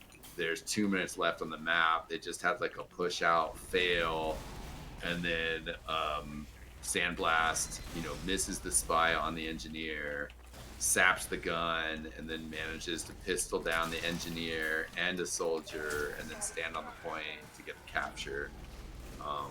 And that was extremely hype, but it's also funny because that was another situation where Banny's kind of like, no, it's like, well, like, I don't know, me as a caster, you don't expect to hear that from Banny. Yeah, it's sort of funny because my instinct as a caster is I'm a caster, so I'm just always like excitement, hype, like yes, and it's funny because he's like a player that's invested in wanting to see the best TF2. So a play like that, for him is just like, oh, it's a disappointment because that team shouldn't have let that happen, So that's why he screams no. But then the other aspect of just casting with Banny that was really rewarding and, unique that I wanted to point out that was also, I really enjoyed it, was that there's other situations with casters where stuff would happen and they would view it, like most casters would view that as like a down tempo moment, where it would be like one player getting picked off on the side or something like that, or the flank scout going down. And so normally I would be like, oh yeah, well, okay, it looks like this player like going down. But like Banny was just getting like really excited about moments that I feel like most players and most casters would feel were kind of mundane. Yeah. And that's just really cool to see that, like, obviously he's super, super passionate about the game, and he knows, how much these like little things like can really add up in the grand scheme of a team playing a match against each other. So that's kind of inspirational. I mean, I genuinely hadn't considered Banny as being like still as much in love with the game as he must have been when he started, sort of thing. Yeah. But it makes sense. And I mean, he still, I think, has some possessiveness about it, that, I mean, he has been the best player competitively, and he knows that, he's aware of that, and he takes some ownership over that. One way of taking ownership over your performance in competitive settings is taking responsibility for like everything that happens about it, and Banny's definitely done a good job of that, over the years, and I think other players kind of shirts on that. Yeah. Like, I mean, I've had that on my own team, and I'm sure that, there's plenty of other teams where just like, you don't eat dinner and then you play for 2 hours, and at the end of it, like, you're like, man, my stomach is rumbling, and then you just like barely lose a fight, and you're like, well, if you had eaten dinner before you played this, what you knew was going to be a 2-hour match, Yeah. So, I mean, that's your prerogative as a chef, to be honest. If you're not bitching on people for not eating right, then you're not doing your thing. But right. And I mean, that does play in everything, right? So it almost, like, I don't know whether I find it irksome to name him Player of the Week for that reason, but like, as just a representative of Team Fortress 2 in not necessarily the best of ways, but certainly the most literal of ways. Yeah. I think we're gonna have to name Banny Player of the Week. So stand by for the music. Yeah, there you go. Woo, yeah! Start the freaking party! Congratulations to Banny, this week's Player of the Week. Yeah, That was a thing. Yeah. I mean that went all over the place. That went to a place I wasn't expecting. Speaking of things I wasn't expecting, or perhaps you were expecting, what haven't I asked you? What were you expecting me to come up with today? I don't know. Maybe there's some like loadout or cosmetic questions. Okay, Like all right. So what do you play? What do you did you? I mean, what do you play when you play competitively? Do you play the same thing when you play casually? And I just dropped before I played.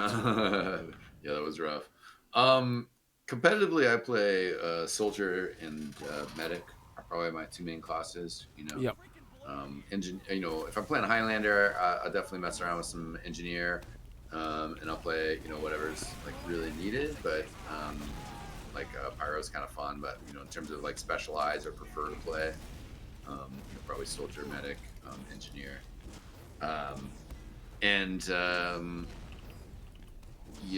I prefer pocket, but I've also started living that roamer lifestyle a little bit with soldier, which is pretty fun. Just kind of jumping around and getting a lot more crazy.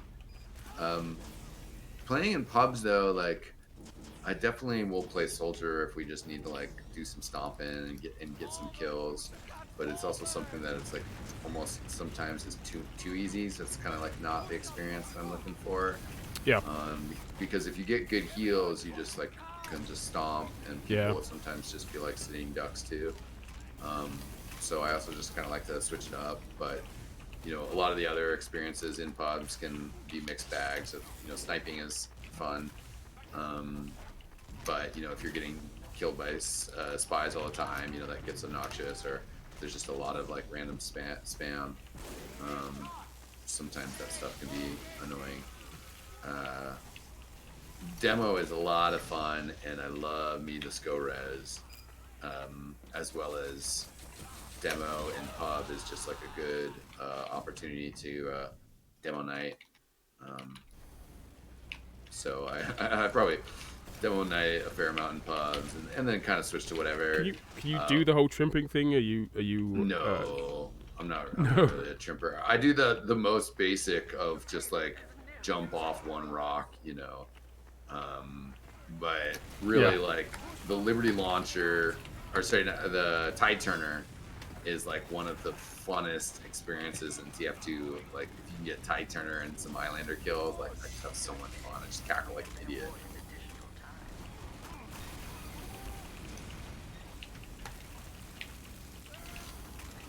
Getting some kills out there, doing the pushing. Medic is pretty fun in pubs, but it's also one of those things that like can get annoying, because if you're really good at medic, you still just can't necessarily win the game by yourself. Yeah. Getting someone to recognize that you're the person that they should be looking after is it's a tough call best of times. Right. What's your loadout? What are you brandishing in terms of cosmetics? Well, now on my soldier, I actually have a loner unusual from from Lacrum, but he just told me today. I was like, well, do you want it back? And he was like, no, you can keep it. So nice. That's pretty nice of him. That's very good of him. Yeah. I have a Demo Man unusual that is a gift from my friend Serby that I think he got from a charity stream, so that's like a cool hat. I have a scout hat that also is pretty funny. That was another gift from a friend, but then I ended up with this soldier hat because Lacrum and I traded unusuals so that I could match with our other soldier and that he could match with our scout. So we did a season trade of some unusuals. The other unusual that I have that's got a decent story, though, is my sniper is wearing a hat that I won, or I got from a stream viewer because I was playing Mario Kart Double Dash. And I was talking game about my skills, and I was like, oh yeah, I know it's awesome. Like I'm gonna do this ridiculous thing on this map, and he was like, "Oh, I don't think you can do that." And I was like, "Well, I don't think you understand what it is." Because like I'm gonna do it, And he was like, "Oh yeah, no, I want to see it. Like it's cool." And so I Yeah. basically I did this shortcut and I beat the computer with a huge disadvantage. So he gave me a sniper unusual. But what's kind of fun about it is like I see him in my stream every once in a while, and I'm like, "Oh man, I still got that unusual." And he's like, "Oh yeah, cool." So that's fun. I think that's kind of like important to be able to like hold on to people's memories, to help people hold on to.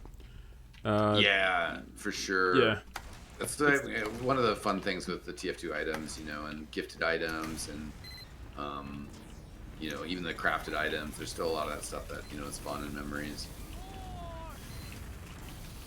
With all the medals and stuff too, of course, right? I mean, that's one of the things that makes me hope that they never do a Team Fortress 3. If they do, they just keep the same art style and carry over the cosmetics.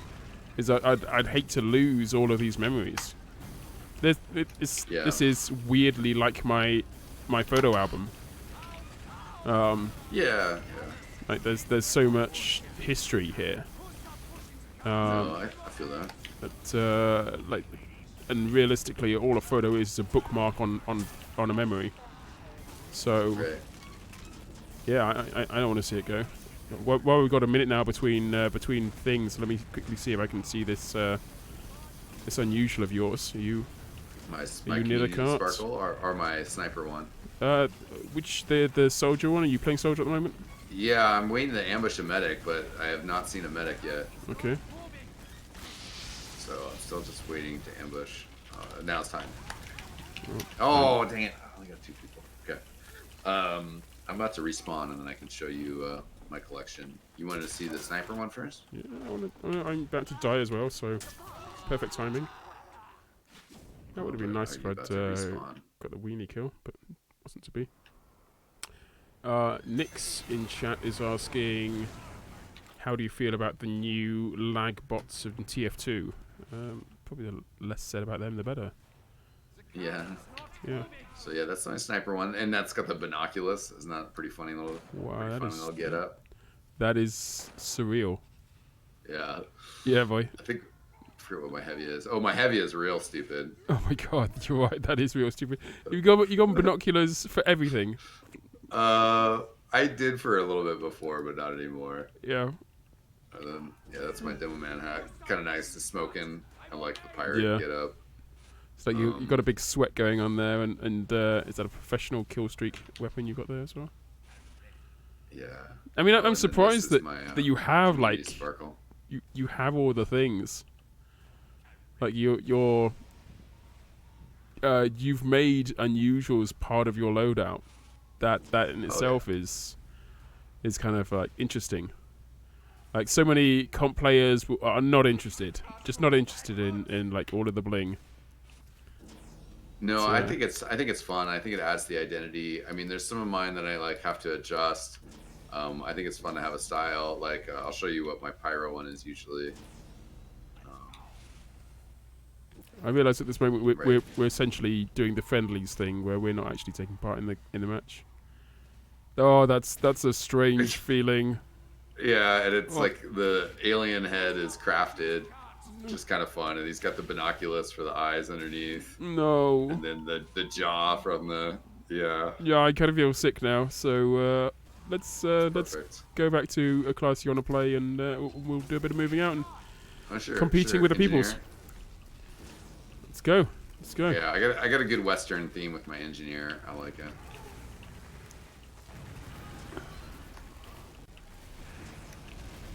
I think I might end up leaving you alone. No worries. I'm getting some effectiveness going here.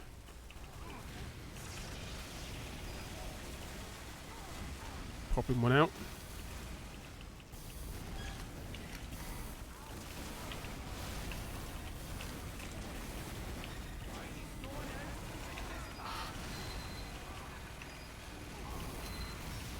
How is this heavy still alive?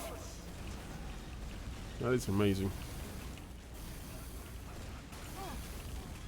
Seems like Ascent EU won the ETF2L Season 35. Spoilers. Premiership. Spoilers. Yeah. Oh, sorry. Yeah, no, it's fine. It's fine. Yeah, one thing. I thank you to anyone who's been here with us. By the sounds of things, you've missed the ETF2L Grand Final. I'm sure it'll be up on the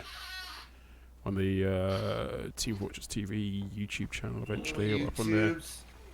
There was the RGL one the other week too, in case you didn't see that. Yeah. Cast by yours truly. Yeah, boy. Yeah, It's coming to the end of season. I mean, like, this is normally when everything ends. We had a chance to do Copenhagen games, and then have like a week worth of resets, and then go back into it, or 3 weeks worth of reset, and then go back into it. Are you? I mean, obviously the lack of Copenhagen games has hit us all differently. Are you more or less distraught by there being none this year? Well, I think in some sense I've been preparing myself mentally for a while because I never really booked my travel or got full confirmation of my circumstances.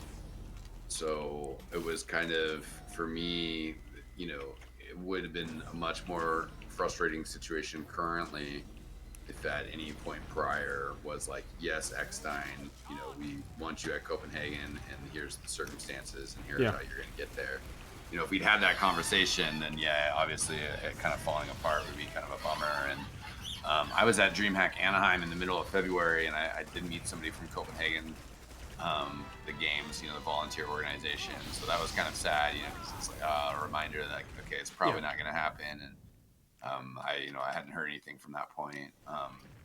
So it's definitely a bummer. I think that overall though, because I was also going to go to the RGL LAN. Yeah. So that's kind of something that, that was more of a possibility, but, kind of same thing. While that was going to be, a smaller event, it's still good that they canceled it. Obviously, because by the time it would have ran around, which was last week, it just certainly would not have been a good circumstance. Yeah. I was actually looking at like flights and the like to get out to New York and hitting up friends and seeing what I could do in terms of sleeping and accommodation and the like. But yeah, I chickened out of it, and I'm going to pass it off as being very knowledgeable and keeping ahead of world events. But realistically, I think part of like RGL LAN just being so damn small compared to Copenhagen or Insomnia or even RGB or anything out of that nature, it would have been a different experience for sure. Yeah. I look forward to the future of that. And I think that even just, I mean, obviously it's unfortunate it got canceled, but like one probably, silver lining, if you're good at looking at the silver linings, is that, the RGL organization crew like actually did get a bit of experience, doing a little bit of organizing, so that the next time can hopefully be better, because at least the point next time. The point up to the actual execution of it, that they kind of have done a dry run of. Yeah. And I feel very bad for Sigafu, and we had him on a couple of weeks back, and that was like one of the things we brought up was the RGL LAN and how it didn't quite work out the way they had planned. But I don't know. It's tough times for everybody, and I don't think we stand any realistic hope of escaping entirely unscathed. I'm a little bit worried for Insomnia. I think there's a good chance that's going to be cancelled as well. Certainly it's just such a tough up in the air issue overall. But at the same time, the QuakeCon got canceled, and overall just with these sort of things generally, a lot of times like they're thinking about doing something and they're dragging their feet, and if you're thinking about doing it, you probably should just do it. Exactly. So we'll have to see how these things evolve. I think there is no try tournament, and big Dota tournament in August. Isn't sure if they're gonna go for QuakeCon, and that's I mean big. It's just sort of, I mean, there just hasn't necessarily been news, so I think that's more where the question is there's been other news about the Dota qualifying process, and because the other events have been canceled and stuff, then that's just sort of adds a question mark of like, well, they haven't said anything yet. The qualifying things are canceled. Do they have a qualifying plan in place? Some of those other questions start to come up. So, with QuakeCon being canceled, DreamHack Dallas had gotten rescheduled to just 2 weeks after the dates of QuakeCon. So then now that's kind of a question mark of whether the DreamHack Dallas will still happen. Yeah, I think, realistically, certainly in terms of like expectations, I can't remember a land that I came back from where I didn't catch land death. Right. Yeah. And if land death is actual death, then that makes me less. Yeah, that's a pass, right? It's like in Portland, they're trying to have the PDX land on the 4th of July weekend. They rescheduled it.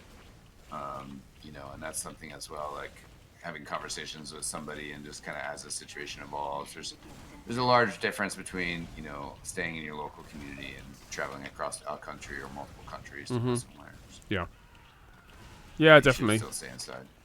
But until we've got authorization from the world to say, yeah, you okay, you're clear, then it's going to be difficult. Quick question to you, Aggro. Yeah. Is the gas passer the worst weapon in TF2? I'm trying to remember which one's the gas passer. That's the pyro gas cloud bullshit. It's great for MVM. Yeah, but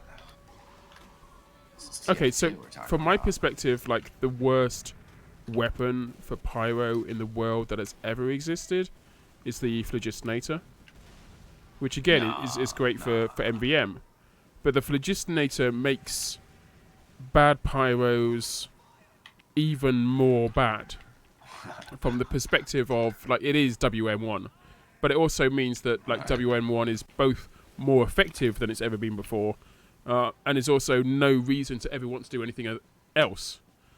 You become it's the meme spoon of pyros, where you get ridiculous kills for zero amount of effort or. And it doesn't feed into the enjoyment of other people. It doesn't it's not a crowd pleaser. It's a crowd annoyer. Whereas doing a reflect kill, that amazing reflect kill, is a skilled experience, and the crowd appreciates it. I personally enjoy being killed by reflect kills, by pyro reflects, because it means they've achieved something. Like they've figured it out how to play the game, and it's a skilled attack. So that's but not the Phlogistinator. But not the Phlogistinator. The Phlogistinator is whiny kids' first weapon kind of thing. It is the worst of TF2 players playing the worst of TF2. Man, you make me want to just equip it. Yeah, I think that's a fairly reasonable response. And I almost wish they hadn't said anything. In comparison, the gas passer is a relatively inoffensive weapon. It's something that you need to time perfectly. You don't get out the gate, or if you get it out the gate, you certainly don't get it immediately afterwards as well. You have to work to be good at a gas passer. In the same way that you need to have to work to be good at the jetpack, it's both an acquired skill, and it's one that like once you've mastered it, means that you're a tour de force. You're a very destructive and unpredictable part of a competitive scene. That's how I feel about the demo night.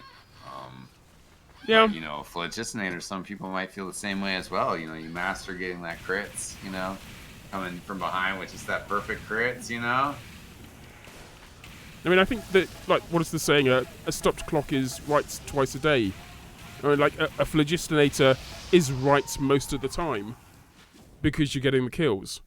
But it doesn't do anything for Team Fortress 2, and it doesn't do anything for anyone else in the area. It's a cheap win. And it forces more players out there to want to play bad pyro. Some people might say the same about the Wrangler, you know. Yeah, Maybe okay. the Natasha, you know. Make similar arguments about other weapons. Ouch. Right, I can't see Wow, anything. look I'm at just that. killed Look by a at sentry gun. Skadoosh. Look at all that work he's doing. Yeah. You're just disrespecting it. You're just hating. I'm hating on the cheap kills. Just The a cheap hater. thrills. What can I say? It's I feel like you've angered me. You know, sometimes as a grumpy hipster, I find myself hating new things that are successful. I tell my parents that I've been self-isolating since before it was cool. And they got a kick out of that. But yeah, I see what you're saying with that. Yeah, I mean, I get that way in games or stuff where you're just like, you know. And I mean, certainly the air blast is really, you know, good, powerful skill and everything. But you know, I respect a well-positioned phlogistonator. Having said that, I've been desperately trying to pull off a well-executed reflect kill for the last 5 minutes and not managed one yet. So Yeah, I think this is actually a skill res time. I think going for the Phlogistonator might be the answer to getting the push on. It's when you get a reflect kill onto a Phlogistonator using Pyro. That's when you truly feel like you've ascended. Yeah, and I mean, I play soldier, so if somebody's Phlogistonator, I mean, I don't mind. They are welcome. You know, they are welcome to do that. They are gonna die. I do get a big kick for sure out of when I'm a soldier and I have a shotgun, and then a pyro just kind of like stares at me, waiting for me to shoot a rocket at him, and then I just reload my shotgun. And Yes. Just like stare at him and reload my shotgun. Your move, Fatso. Yeah, I was like, all right, dude, give me a second here. I'll get you. It's like this. Yeah.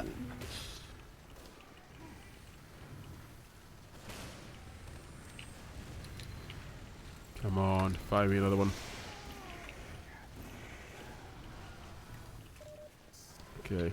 Oh, somebody just got a flaming arrow to the head. Ouch. That'll hurt. That's a bad day. Oh, didn't know he had an Uber in this. His backpack. Gas pass are great. Extinguishes teammates whilst making enemies flammable. I mean, the same can be said for Jar Pierce, so.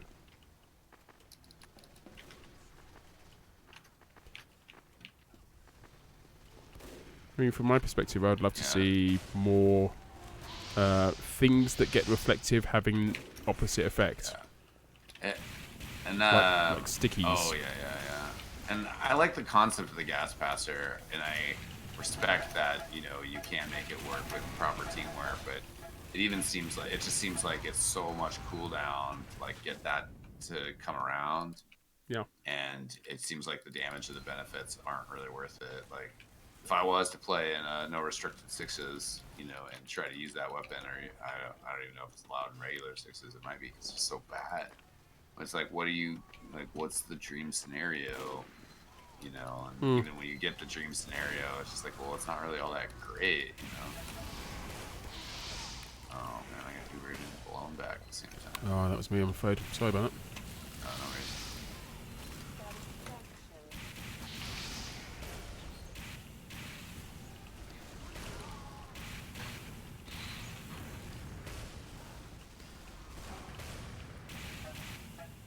Oh, wow. Got a range shot and a sniper. And then he killed me. And there's two snipers. That happens. Okay, I think we're kind of running out of TF2 power. I don't know whether you've noticed. We a little bit too much focus on the game, not enough on the talking. So I think it's probably the best time to be asking, well, the obvious questions really. How do people find out about what you're doing? Where do they go? Have you got a big chungus of a thing you want to be sharing with us. What's coming up in the world of Extine in the next time? Well, I guess I just said just follow me over on eXtelevision, eXtelevision on Twitter, as well as on Twitch. If you don't, XTV eSports over there, and probably trying to do a little bit more streaming these days. Maybe some casual streams during the day, some streams at night. Basically waiting for the next season of the Burnsiders to kick up. So we'll be trying to stream some Medic Pugs and Lobby Center, those type of games. Hot Sauce is around the corner a couple months, so stay tuned on the Twitter, or in a couple months just like search on Amazon for Yow Sauce. Extine Family Foods is going to be my business name, but we don't have a website yet. But really excited about that, and certainly look for me at future esports events whenever those are going to be.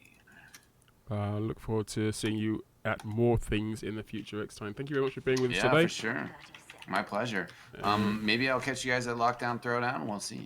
Yeah, definitely, man. I'm looking forward to that. That's happening on the 10th and 11th of April over on our Twitch channel. I guess follow us on all the Twitters and the YouTubes and the Twitch things in order to find out more about that.